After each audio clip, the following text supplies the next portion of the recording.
আপনার কপাল যতই খারাপ হোক, এশার পর দোয়াটি 11 বার পাঠ করুন, ভাগ্য পরিবর্তন হয়ে যাবে। ফজরের আগেই মনের আশা আকাঙ্ক্ষা আল্লাহ রাব্বুল আলামিন পূরণ করে দিবেন। প্রিয় ভাই বোনেরা, আপনার মনে যত ধরনের আশা আকাঙ্ক্ষা রয়েছে, চাওয়া পাওয়া রয়েছে, ব্যথা বেদনা রয়েছে, সব কিছু পূরণ হবে, ব্যথা বেদনা দূর হয়ে যাবে। আপনার যত ধরনের চাওয়া রয়েছে, কঠিন রোগে আক্রান্ত হয়ে পড়েছে, তারপরে কঠিন বিপদের মধ্যে আছেন, অর্থ নাই, সম্পদ নাই, গাড়ি নেই, বাড়ি নাই, সংসারে শান্তি নাই, স্বামী স্ত্রীর মধ্যে মিল নাই, মহাব্বত নাই, ভালোবাসার মানুষ নেই, ভালোবাসার মানুষ চলে গিয়েছে, সন্তান অবাধ্য, কোনোভাবেই আপনার সংসারের মধ্যে শান্তি নেই, চতুর্দিক থেকে আপনার উপর বিপদ আর বিপদ, তারপরে শত্রুর আক্রমণে একেবারে আপনি অতিষ্ঠ হয়ে পড়েছেন, কিছু করতে পারছেন। এক কথায় আপনার চেয়ে নিঃস্ব আর কেউ নেই। চতুর্দিক থেকে আপনার উপর ক্ষতি বিপদ লেগেই রয়েছে, কোনোভাবেই এগুলো যাচ্ছে না।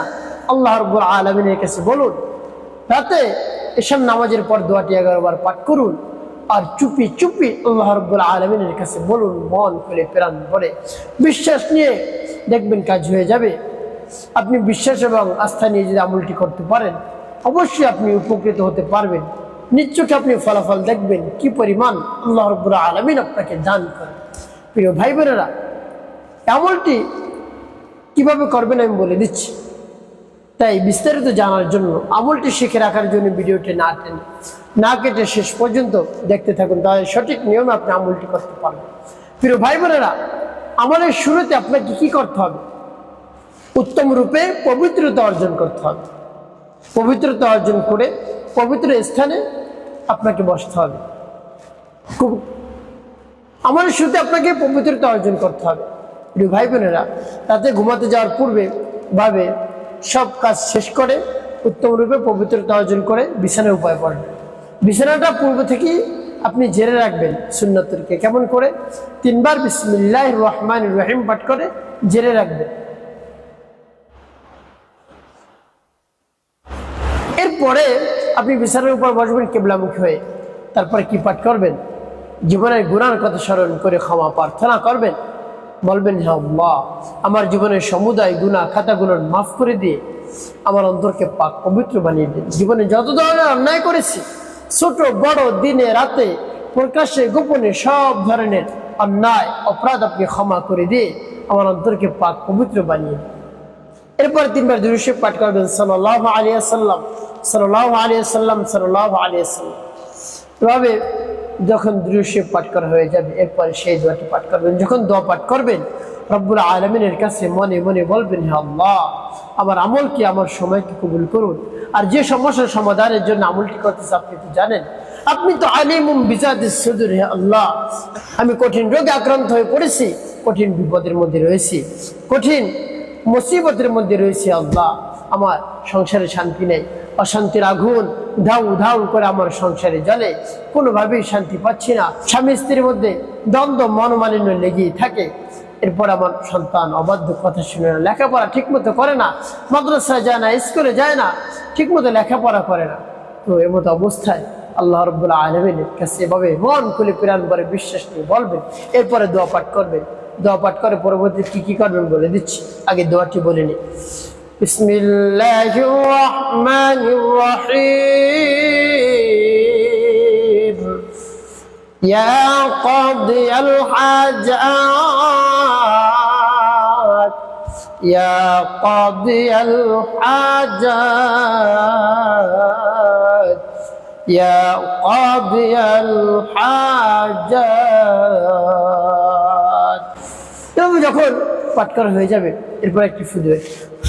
তারপর আপনি আবার পাঠ করবেন, বিসমিল্লাহির রহমানির রহিম। ইয়া কাদিয়াল হাজাত, ইয়া কাদিয়াল হাজাত, ইয়া কাদিয়াল হাজাত। পাঠ করা সবাই। তারপর আপনি মনে দরুদ নিয়ে আবার পাঠ করবেন, বিসমিল্লাহির রহমানির রহিম। ইয়া কাদিয়াল হাজাত, ইয়া কাদিয়াল হাজাত ইয়া কাদিয়াল হাজাত। পাঠ করে সবাইকে প্রিয় ভাই কতবার গুনে গুনে আপনি 11 বার পাঠ করবেন। যখন শেষ হয়ে যাবে এরপরে পাঠ করবে একটি দোয়া, ইয়া যাল জালালি ওয়াল ইকরাম ইয়া যাল জালালি ওয়াল ইকরাম ইয়া যাল জালালি ওয়াল ইকরাম।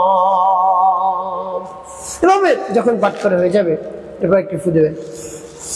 সর্বশেষ নবীজি সাল্লাল্লাহু আলাইহি ওয়াসাল্লামের মুহাব্বত নিয়ে, ভালোবাসা নিয়ে আপনি 7 বার দুরূদ ইব্রাহিম পাঠ করবেন ঘুরে ঘুরে। আল্লাহুম্মা সাল্লি আলা মুহাম্মাদ ওয়া আলা আলি মুহাম্মাদ কামা সাল্লাইতা আলা ইব্রাহিম ওয়া আলা আলি ইব্রাহিম ইন্নাকা হামিদুম মাজিদ। আল্লাহুম্মা বারিক আলা মুহাম্মাদ ওয়া আলা আলি মুহাম্মাদ কামা বারাকতা আলা ইব্রাহিম ওয়া আলা আলি ইব্রাহিম ইন্নাকা হামিদুম মাজিদ। আল্লাহুম্মা সাল্লি আলা মুহাম্মাদ ওয়া আলা আলি মুহাম্মাদ কামা সাল্লাইতা আলা ইব্রাহিম ওয়া আলা আলি ইব্রাহিম ইন্নাকা হামিদুম মাজিদ। اللهم بارك على محمد وعلى آل محمد كما باركت على إبراهيم وعلى آل إبراهيم إنك حميد مجيد. اللهم صل على محمد وعلى آل محمد كما صليت على إبراهيم وعلى آل إبراهيم إنك حميد مجيد. اللهم بارك على محمد وعلى آل محمد كما باركت على إبراهيم وعلى آل إبراهيم إنك حميد مجيد. اللهم صل على محمد وعلى آل محمد كما صليت على إبراهيم وعلى آل إبراهيم إنك حميد مجيد. اللهم بارك على محمد وعلى آل محمد كما باركت على إبراهيم وعلى آل إبراهيم إنك حميد مجيد. اللهم صل على محمد وعلى آل محمد كما صليت على إبراهيم وعلى آل إبراهيم إنك حميد مجيد.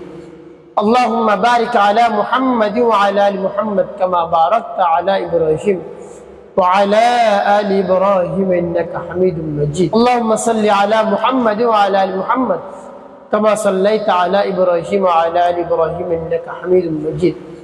اللهم بارك على محمد وعلى آل محمد كما باركت على إبراهيم وعلى آل إبراهيم إنك حميد مجيد.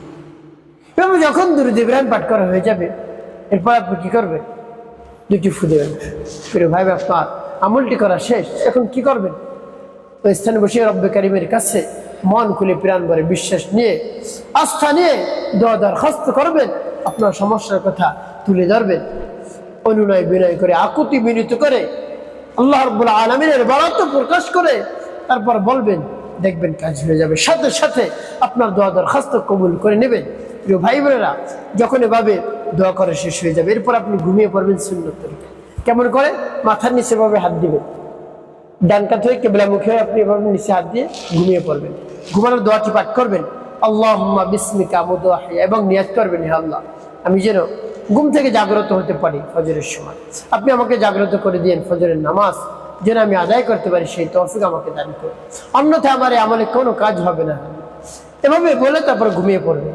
প্রিয় ভাই বোনেরা, এভাবে আমার দেখায় নিয়ম অনুযায়ী আমল করুন, উপকৃত হতে পারবেন ইনশাআল্লাহ। একটি কাজ আপনাকে করতে হবে, 5 ওয়াক্ত নামাজ আদায় করতে হবে, মানুষের কল্যাণে খিদমত কাজ করবেন, অবশ্যই আপনার জীবন সুখময় হবে, শান্তিপূর্ণ হবে ইনশাআল্লাহ।